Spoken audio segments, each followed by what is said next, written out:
qui n'est pas fasciné par le ciel étoilé? Dans cette immensité qu'est l'univers, nous avons tous imaginé des extraterrestres. Un rêve d'enfant, mais pas seulement. Ces préoccupations de savoir s'il existe de la vie ailleurs dans l'univers existent depuis plus de 2000 ans, même 2500 ans.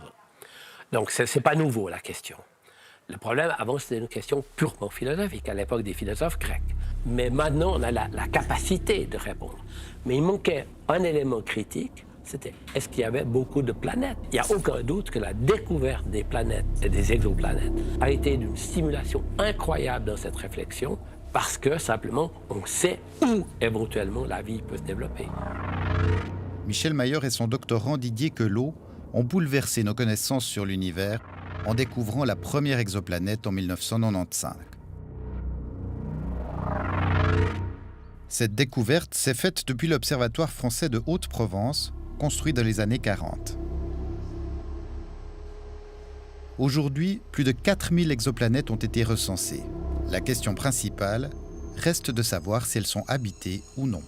Je crois à la vie extraterrestre. Pour moi, il ne fait aucun doute que la vie s'est développée, se développe dans des sites multiples dans l'univers. Je ne peux pas imaginer que ça soit produit exclusivement sur la Terre. Donc je suis convaincu qu'il y a beaucoup de vie dans l'univers. Je n'ai aucune preuve, mais c'est une question de foi, je dirais. Il y a beaucoup de vie dans l'univers. Et je suis convaincu que dans le courant de ce siècle, on aura des preuves absolument claires de l'existence de vie ailleurs que sur la Terre.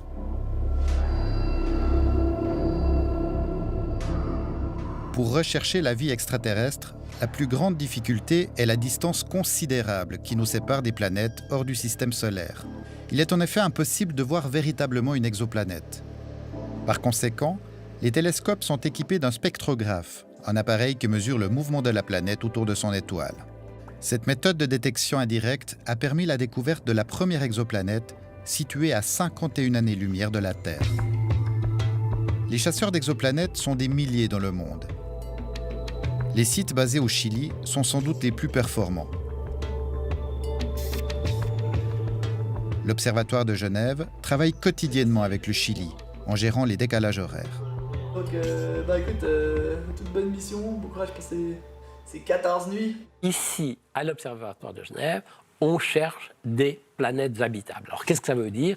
Eh bien, c'est des planètes qui se trouvent à une distance telle de leur étoile que la température à la surface de la planète permettrait d'avoir de l'eau liquide à leur surface. L'eau est un prérequis pour l'apparition de la vie. Mais cela ne suffit pas, bien sûr. L'étude de la vie dans l'univers est très complexe et par conséquent interdisciplinaire. La Société française d'exobiologie s'est réunie à l'Observatoire de Haute-Provence. Astronomes, biologistes, chimistes, géologues palabrent sur la vie ailleurs.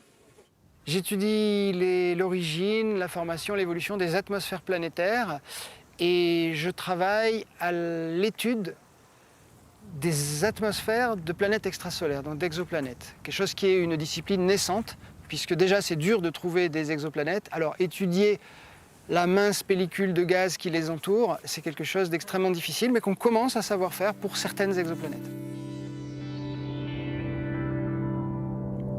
Le défi, c'est de trouver des signatures de la vie dans la composition atmosphérique d'exoplanètes. Ces biomarqueurs seraient des molécules similaires à celles retrouvées dans la composition atmosphérique terrestre, comme l'oxygène. Pour étudier l'atmosphère d'une exoplanète, il faut bien sûr qu'elle soit à une distance raisonnable de la Terre. Déjà, l'étoile la plus proche de nous, qui possède une planète, donc l'étoile la plus proche de nous, c'est Proxima du Centaure, elle a une planète qui pourrait être habitable, au sens, elle pourrait avoir des conditions de surface tempérées. Si cette planète possède de l'eau, cette eau pourrait être à l'état liquide. Donc c'est complètement spéculatif, mais disons que ça n'est pas interdit. Elle n'est ni trop proche de son étoile, ni trop loin, elle est à peu près à la bonne distance. Et comme elle est très proche, cette étoile, on peut imaginer, dans les années à venir, de prendre une photo de l'étoile et de sa planète et de faire le spectre de rayonnement de la planète et de regarder quelle est sa composition atmosphérique. Il y a un autre système qui est plus loin, qui est 10 fois plus loin, qui s'appelle TRAPPIST-1, qui a au moins 7 planètes qui passent périodiquement devant leur étoile, et quand elles passent devant leur étoile, l'atmosphère, s'il y a une atmosphère, va filtrer le rayonnement de l'étoile et va laisser l'empreinte de sa composition dans le rayonnement. Et ça, on va pouvoir le faire aussi dans les années à venir. Et on espère trouver beaucoup plus de cibles. Pour l'instant, on a trouvé celle-là. On sait que les planètes sont quand même des produits, je dirais, inévitables de la formation des étoiles. Donc on va en trouver plus. Pour explorer toutes ces planètes susceptibles d'abriter la vie, un télescope géant européen, le ILT, sera opérationnel en 2024 au Chili. En attendant les progrès en sciences astronomiques, la vie est étudiée sous toutes ses formes sur la Terre pour ne pas manquer celle d'ailleurs. Les organismes capables de vivre à une température supérieure à 100 degrés attirent particulièrement l'attention des biologistes. L'étude des organismes qu'on appelle extrémophiles, donc la vie dans des conditions extrêmes, nous sert à délimiter des zones d'exploration dans d'autres environnements planétaires. Basé sur l'expérience terrestre, on sait jusqu'où on va pouvoir aller explorer pour trouver une vie de manière raisonnable, si elle est là, bien sûr. Nous cherchons la vie ailleurs en nous basant sur nos propres connaissances terrestres. Mais la vie hors planète Terre pourrait se présenter sous une forme inédite. C'est une vraie question. Est-ce que la vie peut prendre dans l'univers des diversités beaucoup plus vastes que ce qu'on a sur Terre? L'ADN, par exemple, est-ce que c'est quelque chose est-ce que le codage de l'information dans la vie ailleurs est fait sous forme d'ADN ou d'autre chose? Ça, c'est peut-être quelque chose qui est assez spécifique à ce qu'on a chez nous. 100 milliards d'étoiles capables d'héberger des planètes. Il paraît difficile de ne pas imaginer des formes de vie multiples. On ne sait pas si la vie sur Terre est un cas unique ou si, étant donné des conditions initiales similaires, on pourrait avoir la vie presque partout dans ces planètes de type terrestre. Et ça, tant qu'on n'aura pas un deuxième exemple, on ne pourra pas le savoir. La science attend des preuves, mais à quelques kilomètres de Houston, les astronautes de la NASA imaginent un foisonnement de vie extraterrestre, du stade microbien à une espèce intelligente. I'm convinced the universe is full of life, the various forms of life. It's cracking with life. We are the way we are because we evolved on planet Earth. Any planet that has different characteristics will shape people differently. If the gravity is low, there's no reason to have these big legs and big muscles because you don't need that. If the gravity is zero, like in space, nature takes care of getting rid of your bones because they're not necessary. I do not believe that aliens or any form of life, even an alligator, is bad. I do not believe in that. I agree with you. And in the science fiction, you have the bad and the good. You know, Darth Vader is bad, I would say, but E.T. is good. Moi, j'ai le sentiment qu'ils doivent être comme les hommes, à savoir qu'il y a tout, il y a de tout, en fait. Il y en a qui sont drôles, qui sont marrants, il y en a qui sont rigolards, il y en a qui sont méchants. Dieu sait si l'histoire nous a montré à quel point le spectre des comportements humains est extraordinairement large. Et j'ai le sentiment que dans cet univers qui est craque de vie, on doit trouver les mêmes types de personnalités qu'on a sur Terre.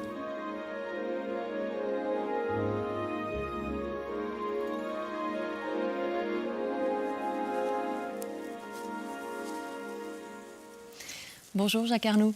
Bonsoir. Vous êtes chargé d'éthique au Centre national d'études spatiales à Paris.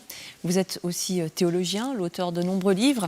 Alors je cite l'un d'entre eux, Turbulence dans l'univers, Dieu, les extraterrestres et nous. C'est paru chez Albin Michel. C'est évidemment en lien avec notre sujet d'aujourd'hui. Est-ce que vous pensez, comme Claude Nicollier, que l'univers craque de vie ? Moi, je ne crois pas, au sens où je n'ai pas d'avis aussi clair que celui de Claude Nicollier. Lui, il dit que c'est de l'ordre de la foi. Hein. Oui, il dit que c'est de l'ordre de la foi, et là, je suis agnostique. Je n'en sais rien. Il y a évidemment, et vous l'avez très bien expliqué dans le reportage, beaucoup d'éléments qui sont aujourd'hui plus en faveur d'une vie extraterrestre qu'il y a ne serait-ce quelques dizaines d'années, mais ce n'est pas suffisant. Nous n'avons aujourd'hui aucune évidence. Alors, je sais bien que l'absence d'évidence n'est pas l'évidence de l'absence. J'attends. Et nous pouvons attendre très longtemps. Là aussi, Claude Nicollier avance le siècle à venir. J'en serais heureux, parce que je suis plus biologiste qu'il ne l'est lui. Et comme cette biologiste, avoir ne serait-ce qu'un deuxième exemplaire de vie, pour les scientifiques, ce serait une découverte extraordinaire pour mieux nous connaître, nous. Mais attendons. Marc Atala, bonjour. Bonjour. Vous êtes directeur de la Maison d'Ailleurs, musée de la science-fiction, des utopies et des voyages extraordinaires. Vous êtes plutôt agnostique ou croyant en matière d'extraterrestres ? Je suis plutôt agnostique, un peu, je rejoins ce que disait mon comparse pour ce soir. Je crois que la science-fiction nous dit beaucoup de choses sur les extraterrestres, mais elle nous dit beaucoup de choses sur l'humain. En fait, j'ai l'impression qu'on décale le problème en se projetant dans l'univers qui, on le voit bien dans le reportage, est gigantesque. Et donc, évidemment, sur des milliards et des milliards d'étoiles, d'exoplanètes, etc., on peut projeter une fantasmatique gigantesque. Sauf que la science-fiction, à chaque fois qu'elle traite des extraterrestres, alors déjà, elle les amène toujours tout proche de la Terre. Et si ce n'est pas eux qui viennent sur Terre, c'est nous qui allons sur leur planète. Et c'est plus la rencontre qui l'intéresse, plus que finalement l'existence ou non d'extraterrestres quelque part dans l'univers. Oui, puis alors là, la rencontre, c'est encore moins pour demain, hein. Enfin, si déjà on parvenait. Mais justement, admettons que les scientifiques parviennent à prouver un jour l'existence d'une vie ailleurs. Finalement, Jacques Arnould, ça changerait quoi pour l'être humain, pour l'humanité? Je suis persuadé que, au moins pour un instant, la perspective de se dire « nous ne sommes pas seuls », et quelque part dans le coin du ciel, il y a d'autres êtres que nous, c'est un caractère perturbateur. Bon, pour un instant, parce que je sais aussi que la réalité terrestre, nous reviendrions immédiatement à nos soucis immédiats, locaux, terrestres, c'est sûr. Mais qu'il y ait un autre, c'est une question qui nous a poursuivis depuis notre émergence sur la Terre. Moi, j'ai toujours la question d'autrui, elle nous poursuit comme notre ombre. On ne peut pas s'en détacher. Alors que si demain, effectivement, à cette question-là, la réponse dit « oui, il y a effectivement un autre que nous dans un coin du ciel », bien, ça va être perturbant. Bon, après, effectivement, est-ce qu'on pourra les rencontrer? Est-ce que nous serons assez patients au niveau de l'espèce, parce que ça pourrait peut-être prendre des générations pour jusqu'au moment d'une rencontre, qu'on appelle du troisième type, suivant la typologie, je crois, habituelle. Ça, c'est une autre affaire, parce que quand même, nous restons humains et très anthropocentrés. Je trouve assez intéressant l'idée de l'autre, parce que moi, quand je viens ici ou quand je me balade dans la rue, l'autre, je le vois partout autour de moi. Mais ça renforce un paradoxe. On avait une altérité, la plupart des civilisations humaines ont créé une altérité qu'on appelle Dieu. Alors des fois on y a la foi en Dieu ou pas. Et on a tué cette altérité en disant que comme on n'avait pas de preuve de l'existence de Dieu, c'était presque la preuve que Dieu n'existait pas, que c'était affaire de foi, etc. Et dès qu'on a tué Dieu, le célèbre Dieu est mort nietzschéen comme ça, et toutes les démocraties laïques, on a, avec d'autres types d'arguments, mais tout aussi problématiques, créé une nouvelle foi d'êtres qui sont tout aussi improuvables ou non prouvables, tout aussi problématiques, tout aussi cosmiques, hein, très loin. Autrement dit, c'est comme si on ne pouvait pas se passer de Dieu, et donc vu qu'on a, comme on a tué Dieu, et qu'on l'a remplacé par les extraterrestres, vous voyez la suite de mon raisonnement, il y a de fortes chances que si on trouve de l'extraterrestre, il va bien falloir le tuer d'une manière ou d'une autre, parce que ça peut être agaçant, cette altérité. Vous êtes d'accord avec ça, vous le théologien? Oui. Donc, il y a évidemment beaucoup de choses. D'une part, sans aller... Il y a cette question-là, effectivement. Hier, l'autre était Dieu, aujourd'hui, pourquoi pas. Il y a aussi le fait que dans les témoignages, alors nous sommes dans les bordures de votre thématique, mais ceux qui, aujourd'hui, nous disent avoir rencontré des extraterrestres, nous le disent de la même manière que précédemment, ils disaient avoir rencontré Dieu ou des avatars de Dieu.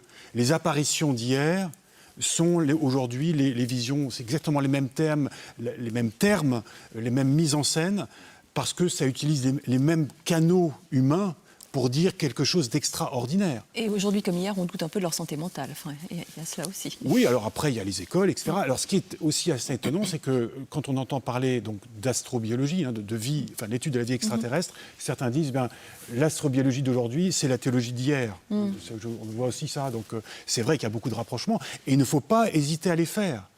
Mais pourquoi est-ce qu'on crée sans arrêt cet autre? Pourquoi est-ce qu'on a si peur d'être seul, finalement? Je ne pourrais pas répondre à cette question, mais je peux dire quelque chose d'intéressant par rapport à la science-fiction qui pourrait peut-être esquisser une réponse. C'est-à-dire cette idée que, de manière assez étrange, la science-fiction a toujours créé des extraterrestres depuis la fin du 19e siècle. On dit que le premier récit d'invasion, c'est La guerre des mondes de Wells, mais il ne l'a pas du tout fait pour parler de l'extraterrestre. Il l'a fait parce qu'il a compris quelque chose de très simple, qu'on appelle aujourd'hui la science-fiction, c'est qu'on pouvait plus facilement mettre le doigt sur des problématiques humaines en utilisant une figure autre. Pourquoi? Parce que les extraterrestres, les martiens de Wells, qui partent de leur planète en train de mourir pour arriver sur Terre afin de continuer à vivre, sont une très belle métaphore, le nom est lâché, très belle image d'une société victorienne qui part de l'Angleterre en train de mourir pour aller puiser des ressources. Et ce que dit Wells, c'est si vous comprenez que les martiens viennent sur Terre parce qu'ils sont en train de mourir, nous, Victoriens, qui allons puiser des ressources ailleurs, nous sommes en train de mourir. Il utilise une belle image pour créer ce contact. Cette rencontre du troisième type, c'est une rencontre.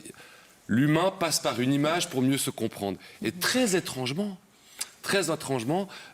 on a presque naturalisé cet imaginaire métaphorique, cet imaginaire qui utilise des ressources un peu étranges. Et aujourd'hui, on entend des scientifiques qui nous parlent de foi, de croyance, ce qui ne pose en soi pas de problème. Mais pourquoi est-ce qu'on les interviewe en tant que scientifiques et pas en tant qu'humains? On a le droit d'avoir nos propres croyances. Et la science-fiction continue à dire non, mais l'extraterrestre, c'est ce monsieur, c'est cette dame, c'est ces gens qui sont là.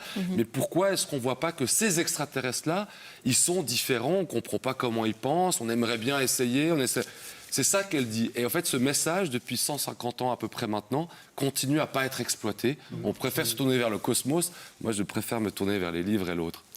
Justement, vous disiez, dans ce que vous venez de partager, il y a cette idée qu'on peut aller ailleurs, puiser les ressources ailleurs. Enfin, l'être humain s'est toujours projeté ailleurs et quand il est allé coloniser, par exemple, l'être humain était assez prédateur. Est-ce que l'on peut penser qu'aujourd'hui, si on découvrait une vie ailleurs, on se comporterait avec elle comme on s'est comporté avec les Indiens d'Amérique, par exemple, Jacques Arnaud? C'est évidemment la crainte. Il y a deux craintes. Ça répond aussi à votre question sur l'autre. C'est-à-dire que la crainte, si on est des bien-pensants en disant on va mal se comporter à l'égard des autres, confère film Avatar ou les cow-boys et les Indiens galactiques, c'est exactement ça. Donc c'est aussi toujours la question de la colonie. Mais aussi, si eux étaient plus puissants que nous et que nous soyons les Indiens de ces cow-boys martiens. Bon, la guerre des mondes se termine bien pour nous, parce que c'est Wells qui l'écrit, mais ça aurait pu très mal se terminer dans cette affaire. Donc, et là, pour répondre à votre question sur l'autre, la question de l'autre, elle est biologiquement enracinée. Une cellule touche une autre cellule, elle se dit, donc c'est pas moi que je suis en train de toucher, est-ce que c'est une cellule amie ou ennemie? Est-ce que je vais m'y reconnaître un peu, un alter ego, mais donc un ego un peu différent, mais quand même, ou est-ce que c'est une cellule ennemie? Dans ce cas-là, il faut que je sorte mes armes intergalactiques. Bon, et c'est ancré déjà dans la réalité biologique. Alors après, nous y ajoutons ce qui fait, ce que vous en parlez, l'imaginaire, où alors là, on peut multiplier par un facteur énorme toutes ces craintes simplement entre cellules. Cette peur est d'ailleurs anesthésiée un petit peu dans le documentaire, puisqu'il est dit à un moment de manière assez naïve que toute forme de vie est bonne. On retrouve une sorte de morale comme ça étrange et qui viendrait anesthésier. La vie est bonne en soi. C'est pas tellement quel est le cadre de valeur à partir duquel cette assertion est formulée, mais elle est bonne. Il n'y a pas de méchanceté. Donc, il n'y a pas de crainte à avoir. Et il me semble que l'histoire humaine, malheureusement, montre plutôt l'inverse. Là, empiriquement, la vie, elle est peut-être ni bonne ni méchante. Elle n'est pas peut-être dans ces valeurs morales-là, mais elle rentre en tout cas pas dans une sorte de bisounours story, comme ça, disons. Et ça, j'ai trouvé ça assez étrange à la fin, cette espèce de morale où tout va bien, tout est bon. Claude Nicollier était plus critique. Il disait, bon, il doit y avoir des bons et des méchants. Oui, mais, comme sur Terre. Oui, mais je vous rejoins. Même ça, c'est avec nos critères terrestres. C'est-à-dire que c'est comme... Vous savez, il y a des extraterrestres. Des extra-humains, on est déjà entourés, ne serait-ce que nos animaux domestiques. On voit bien que leur réaction à notre égard ne relève pas, excusez-moi, de la même morale, d'une certaine manière. Ce qu'ils veulent nous dire, d'une certaine... Enfin, on ne le comprend pas toujours. Et donc, ce serait encore pire, si je puis dire, en tout cas plus compliqué encore. Donc l'idée même de bon et de méchant ou de bonne nature risque d'être nettement bouleversée. En parlant de morale et de cadre qui la fondent, on peut parler des religions et du christianisme, parce que c'est aussi l'objet de votre livre que j'ai présenté tout à l'heure. Est-ce que le christianisme, religion de l'incarnation, résisterait à la découverte de vie extraterrestre? Certains prétendent que non. C'est en général ceux qui voudraient vraiment sa disparition. Ils sont nombreux. Et je comprends très bien pour quelle raison, d'ailleurs, quand on les lit, on comprend pourquoi. La difficulté, c'est que bien souvent, Michel Mayor l'expliquait. Bon, il y a 2500 ans, il faisait référence aux philosophes grecs. À partir de 2000 ans, enfin moins 2000 ans, avec l'ère chrétienne, ce sont les penseurs chrétiens qui ont récupéré cette question. Oui. Qui faisaient même dire à l'un d'entre eux, qui n'était pas des moindres, Albert le Grand, on est au XIIIe siècle, la question, alors il ne parlait pas de vie extraterrestre, c'est pas la pluralité des mondes, est une des questions philosophiques les plus intéressantes. Parce que c'est évidemment la question de l'autre, donc la question de moi-même et mon rapport à la réalité. Donc tout cela, la tradition chrétienne est plus que préparée, puisqu'elle a même alimenté la réflexion. Donc il y a des écoles dans le christianisme, des écoles qui disent il n'y a aucun problème à intégrer la question d'une vie, on va dire extraterrestre, intelligente, et donc avec lesquelles Dieu se débrouillera, c'est son problème. À la limite, c'est pas le nôtre, on ne peut pas savoir. Et d'autres qui sont franchement opposés. Donc à partir de là, je dirais, attendons. Mais il y a des armes, non pas des armes, mais des arguments en faveur ou en défaveur, accueillant ou au contraire pas accueillant du tout de l'hypothèse extraterrestre dans cette tradition chrétienne. Mais d'ailleurs, le christianisme a toujours envisagé cela et le Vatican cherche activement aussi, enfin dispose d'un observatoire, s'intéresse aussi à cette question-là et recherche cette vie extraterrestre, pas directement, voilà. Mais... Oui, parce que de fait, ce qu'on appelle aujourd'hui l'Observatoire du Vatican, donc qui a un lieu d'observation efficace qui est en Arizona. Il regarde encore un petit peu de Castel Gandolfo, mais près de Rome, la pollution lumineuse est trop importante. Et a été fondé, je crois, à la fin du XVIe siècle, donc avant même ce qu'on appelait la révolution astronomique. Donc il y a un intérêt de longue date. Ça n'a pas empêché d'avoir quelques frictions quand même entre les astronomes et les autorités religieuses. Parce que c'est une question de débat d'idées. Revenant aujourd'hui, il n'y a plus de bûcher et plus de condamnation. Mais c'est une très vieille question, effectivement, y compris scientifique. Bon, alors si je comprends, Jacques Arnoux, sans doute que le christianisme y survivrait. En tout cas, vous dites que ce n'est pas automatique, que ça Il évoluerait, sans doute. Il évoluerait. Est-ce que la science-fiction résisterait à la preuve d'existence extraterrestre? Enfin, la science-fiction deviendrait science, finalement. Est-ce qu'on ne perdrait pas notre imaginaire un peu dans tout cela? Alors, je ne pense pas. Déjà, étrangement, la science-fiction, quasiment depuis sa naissance, on prédit sa mort. Oui. Et en effet, si on imagine que l'image de l'extraterrestre qui va être utilisée dans Avatar ou dans La Guerre des Mondes, c'est en fait l'extraterrestre, alors évidemment on pourrait se dire du moment où il y aurait des extraterrestres, il n'y aurait plus de raison d'utiliser cette image. Mais comme c'est pas ça, comme cette image de l'extraterrestre est d'abord l'image de l'humain qu'on ne comprend pas, je vois pas en quoi cette thématique serait particulièrement, en tout cas plus que les autres, mise de côté. D'ailleurs, étrangement, la science-fiction écrit assez peu sur les extraterrestres aujourd'hui. C'est la thématique de l'altérité va plutôt, et qui montre bien cette idée que l'altérité dans la science-fiction, elle est dirigée vers l'homme. Elle va plutôt utiliser les robots, les intelligences artificielles, ça veut dire ce qu'on est en train de devenir, des machines productivistes, le robot, ou des gens qui passent notre temps dans le monde virtuel, des IA. L'extraterrestre, c'est cette idée de l'autre, l'immigré, la rencontre des peuples, etc., est quelque chose qui est un peu, depuis bien une cinquantaine d'années, mise de côté. Avatar parle, comme le titre l'indique, beaucoup plus du jeu vidéo que de l'extraterrestre. Donc je pense qu'elle y résisterait très bien. Et peut-être qu'elle inventerait d'autres figures d'altérité, parce qu'il y en a bien assez d'autres figures de l'altérité. Elle n'a pas besoin de l'extraterrestre, en fait. Mais lui dit des choses. Il dit des choses. Et en revanche, nous avons besoin d'imaginaire. Un être humain qui n'imaginerait plus, pour moi, ce n'est plus un être humain. Ça appartient à notre essence même. Alors, on trouverait d'autres, on les appellerait plus des extraterrestres, mais en tout cas, on trouverait d'autres manières de nous projeter, comme vous dites très bien, de nous projeter à travers des êtres que nous imaginerions. Mais alors, parlons d'imaginaire, vous, si vous représentez une forme de vie extraterrestre, vous l'imaginez comment? Ça ressemble à quoi? Là aussi, je suis désolé, je prends mon joker parce que... Vous ne ferez pas la même chose, parce que je vais vous poser la même question. Mais parce que, de ce que nous voyons aujourd'hui, de l'univers, de la biologie, etc., il y a une telle variété que je vais choisir éventuellement des éléments, je vais choisir ce qui va me faire plaisir. Et en même temps, dans ma propre expérience, dans nos propres expériences, nous savons tellement que l'étonnement est quand même un des sentiments les plus extraordinaires que nous pouvons vivre. Parce que répéter ou si ça se passe comme c'était prévu, ok, on dit c'est bien, mais alors passons à la chose suivante. Quand est-ce que vous allez m'étonner? C'est ce que nous attendons du monde, de notre histoire. Donc moi j'attends à ce qu'un extraterrestre m'étonne. si simplement la répétition de moi-même, ça ne valait pas la peine. Et vous attendez quelque chose d'un extraterrestre? Moi, je vais aussi prendre un demi-joker, c'est-à-dire que je vais me référer à un roman qui est un roman sorti en 72 qui s'appelle Pique-nique au bord du chemin, écrit par 2 frères russes, Arkady et Boris Strugatsky, qui a inspiré Tarkovsky pour le film Stalker. Le film Stalker s'origine dans ce roman. Et au début de ce roman, il y a un énorme problème pour l'humanité, c'est que des extraterrestres sont venus sur Terre, puisqu'il y a des zones qu'on va retrouver dans le film de Tarkovsky, mais ils n'ont même pas vu l'humain. Autrement dit, ils ont fait un sorte de pique-nique cosmique, ils sont arrivés sur Terre, ils ont laissé des déchets dans des zones, puis ils sont repartis. Et la grande frustration de l'humain, c'est qu'ils nous ont même pas vus. Ah, c'est le pique-nique au bord du chemin et on n'était même pas dans le chemin. Donc comment j'imaginerais l'extraterrestre? Je pense que c'est plutôt le fait que je l'imagine comme ce que je vois tous les jours autour de moi, tous les gens que je rencontre, parce que tous ces gens sont un peu des surfaces de projection, on projette dessus des choses et ils nous renvoient une image de nous. Et c'est peut-être la capacité que chaque humain a d'être l'extraterrestre de l'autre, c'est-à-dire de devenir un miroir qui le déforme un peu et qui lui permet de s'enrichir. Puisque cette déformation, elle nous montre quelque chose qu'on n'a peut-être pas très envie de voir de nous. Ces extraterrestres-là, pas pour un peu plagier Platon, mais sont beaucoup plus intéressants que les formes de vie cosmique, à mon sens. Parce qu'elles sont là, elles.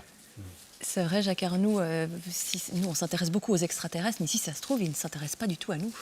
Bien sûr, alors ça, c'était effectivement mis en scène à plusieurs reprises, et ça, ce serait terrible pour nous. Parce que nous sommes quand même, et fort heureusement, tellement anthropocentrés. Nous savons bien que en permanence, la manière de nous comporter, parfois de nous habiller, c'est pour qu'on nous remarque. Ou alors c'est un métier où il faut passer inaperçu, c'est autre chose. Donc c'est pour ça que, je suis tout à fait d'accord avec vous, ce sont systématiquement des miroirs de ce que nous sommes, de ce que nous attendons, de nos craintes. Et donc commençons par regarder autour de nous. Plutôt, commençons par aller regarder un bon film de science-fiction. Moi, je l'ai fait comme ça avec Men in Black. Je suis arrivé à New York et j'avais des extraterrestres partout autour de moi parce qu'ils mettaient en partie inconnue une autre langue, une autre culture. Mais je dis, pourquoi aller plus loin? Enfin, si je puis dire, commençons par là. Voilà, merci beaucoup. Alors ça, c'est le programme que vous nous avez donné. Allez voir un bon film de science-fiction. Marc Atala sera content. Ou la maison, d'ailleurs. Alors, je ne serais pas spécialement content, mais je pense que si on le regarde, en tout cas, en se disant... Quel que soit le film de science-fiction, alors on pourrait quand même conseiller quelques titres, mais bon, si je veux voir dans ces extraterrestres, non pas, enfin, une image de moi, alors qu'est-ce qu'il me dit? Et si je devais conseiller un bon film de science-fiction d'extraterrestres, je proposerais District 9, qui est un film sorti il y a quelques années, qui lui met en place pour une fois des extraterrestres qui ne nous font pas peur, qui servent à rien, qu'on a planqués dans des taudis et qui mangent des poubelles. Et je pense que ça peut être un film qui change un peu les codes et se rendre compte que là, il nous parle beaucoup de nous et pas de la meilleure manière. Merci beaucoup, messieurs, d'avoir participé à cette émission. Jacques Arnoux, je signale encore que vous venez de publier « Oublier la Terre, la conquête spatiale 2.0 » aux éditions Le Pommier. Et si vous souhaitez réagir à cette émission, vous pouvez nous écrire à l'adresse fautpascroire@rts.ch ou alors poster un message sur notre page Facebook.